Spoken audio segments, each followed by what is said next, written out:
Hi, in this week's episode of my vlog I'm going to be explaining the difference between PPL and PRS. Hey, Andy here and welcome back to my vlog where I'm documenting me starting a career in music and week by week the tasks that I set myself to reach my goals. I am literally starting out making music and starting a musical journey, if you will, and as part of that I've been posting little clips up onto Soundcloud. You may have seen them. I hope you've gone and checked them out. Someone said to me, aren't you worried about people stealing your ideas or about copyright? One, I'd be extremely flattered if someone stole my ideas at this very early stage in my career, but also I'm not worried because I explain in episode 2 that I've registered myself with collection societies here in the UK.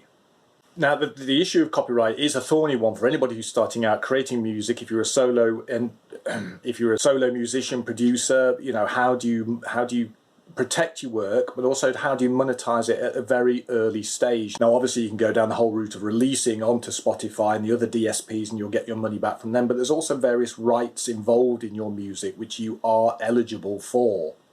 And those rights extend to video as well as audio. And you've probably read about, you know, various YouTube takedowns because people didn't have the rights. But at the same time, if you are producing video content for your music, you can monetize that.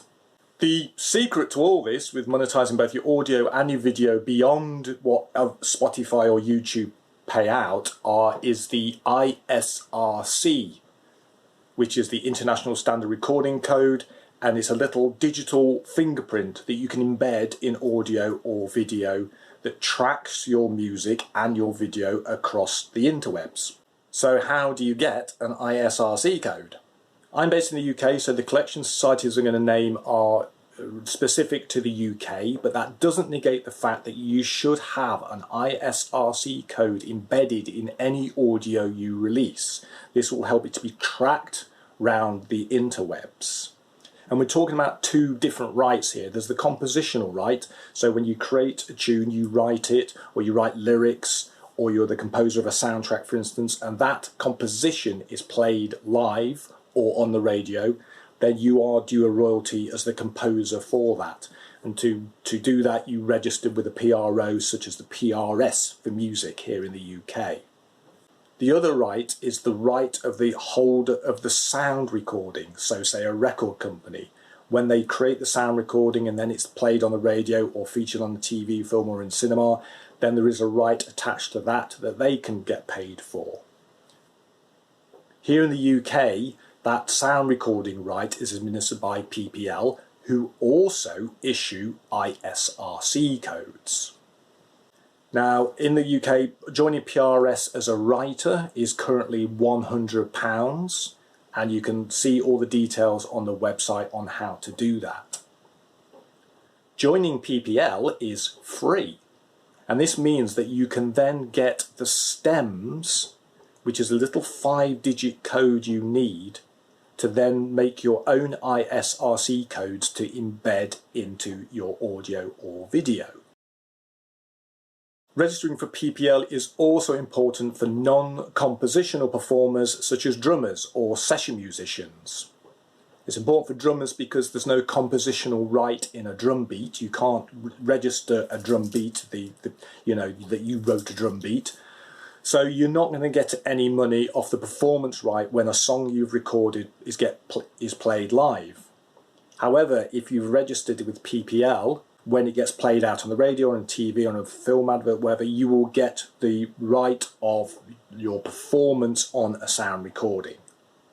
So, to my mind, here in the UK, there's absolutely no reason not to join the PPL. It's free and it gives you the ability to start generating your ISRC codes that you can then embed, and then it makes sure that you can track your music around the interwebs and eventually get paid when your streaming numbers take off. As I said, there are ways to get ISRC codes if you're not in the UK, and you're going to have to investigate them. But for those of you in the UK, I'm going to take a little walk through about how I register my works online using information that I'm being given by PPL. Here I am at my desktop, and what I'm going to do is register a recording with both PPL and PRS, and I do PPL first because I want to get that ISRC code inputted into the system, because then I can also enter that into PRS.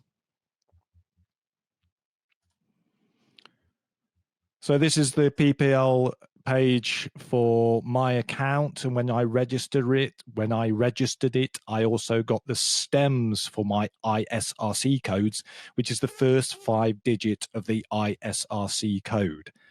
So that's there in the system, and then I make up a number to go after that to complete the 12-digit registration code, and I'll show you that.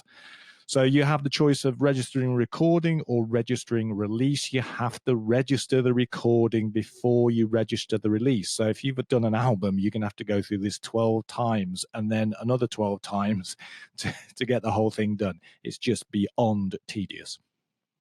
So as the screen shows, we have some options. How would you like to register it? You can use defaults, and I thoroughly recommend you set up your defaults after you've registered your accounts, and there are some guides on how to do that. You can also clone a recording, and that's what I tend to do because my details don't change. So I can just clone the last recording and it all pre-fills. But I'll show you how to start a new recording registration just so you can see how fun and exciting it is. As I said, I have the ISRC stem from my registering of this account, and that's the first 5 digits. And so for any recording I create, I reference my spreadsheet where I have my stem code, and then I just make up numbers behind that in order to create a valid ISRC code. So I can stick a number in here. As you can see, a lot of these things are pre-filled depending on my account details. I have various options for the type of recording is demos, etc. And as you can see, I've got an option to do either audio or video, so I should be registering all my videos as well. We now move on to the rights holders, and in this case, I am the right holder. If this was a record company, they would be the rights holders, and they would fill in this screen.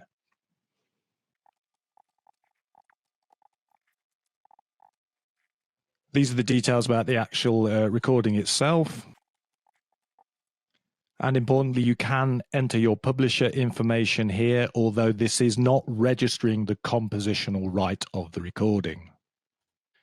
As I mentioned, registering with PPL is vital for non-compositional performers on a recording. So drummers is the obvious example, but also session musicians. If you played on a recording, you are entitled to some money from the performance of that sound recording. You didn't compose it, you didn't write it, but your performance is captured in a recording. You're entitled to some money from that.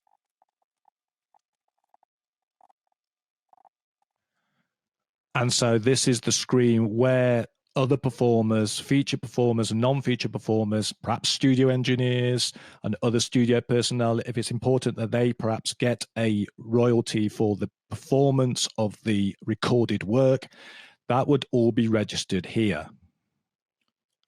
And there you go. That's how it's done. And again, this has to be done for every single recording, then creating a release out of the information you've entered as a recording.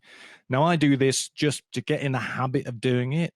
And because I'm posting little clips and videos on YouTube, when they become successful, when there are lots of plays on them, I want to know that I'm receiving the royalty that I am due. So now I've entered that information, I would then go to register my compositional right in PRS. So here we are in my PRS account. And this is a lot simpler process than with PPL because we're just registering the compositional right. It could take many forms. It could be in video. It could be on a 12-inch remix. It could be an album version. It could be a live version, but the composition is always the same. There are various fields. Is it a cinema advert? Is it a classical work? I don't know why they want to know that. Now, this screen is asking me for my percentage of the rights, the performance right and the mechanical right.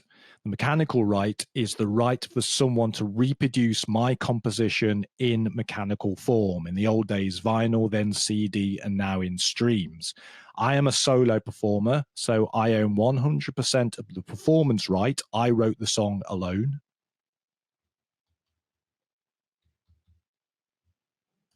And I own 100% of that mechanical right. If you are in a duo, then your performance right would be 50 and your mechanical right would be 50%. And if you're in a modern beat combo with 4 members, your performance right would perhaps be 25%, being 1/4 of the whole 100. This is why in the early days of being in a duo or a trio or a 7-piece that you work out what the compositional splits are, the songwriting credits. And that way, when you're registering your work, you can allocate your proportion fairly. This screen is the only reason I registered with the PPL first, just so I can get that ISRC code in there, because on this, as you see, it says if you have an ISRC code. So even though we are registering the compositional right here, it asks for the IRC code.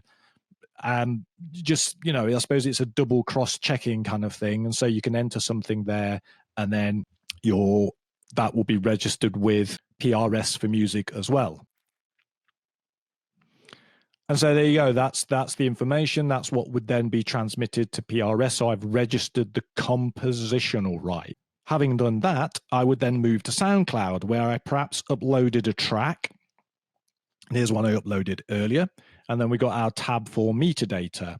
And here, as you can see, I have the ability to enter my ISRC code, plus any other information I have. And this then tells SoundCloud that there is an ISRC code. And just to double make sure, I also want to embed the code into the audio file before I upload it. And to do that is fairly simple these days. I go to this site, Sonoris, and I download their very handily titled Sonoris ISRC Code Editor, which is free, as in free beer.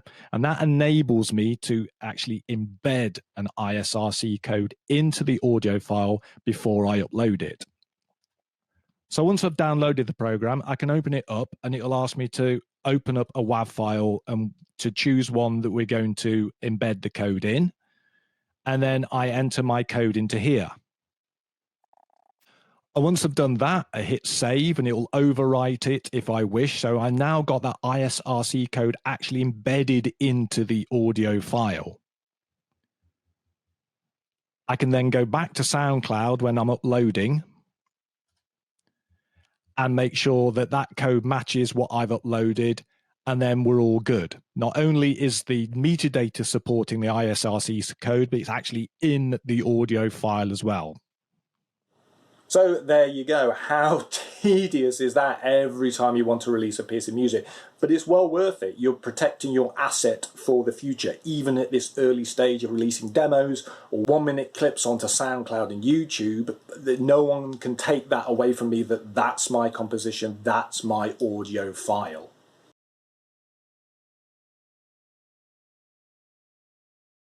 So every week I set myself a task, and then I report back in the next week on how I'm doing. And last week I set myself the task of getting heads down and making tunes. So that's what I've been doing. I have posted a few more excerpts onto SoundCloud, and I'd really love it if you had a listen and commented. So either over on SoundCloud or come back here and leave a comment here.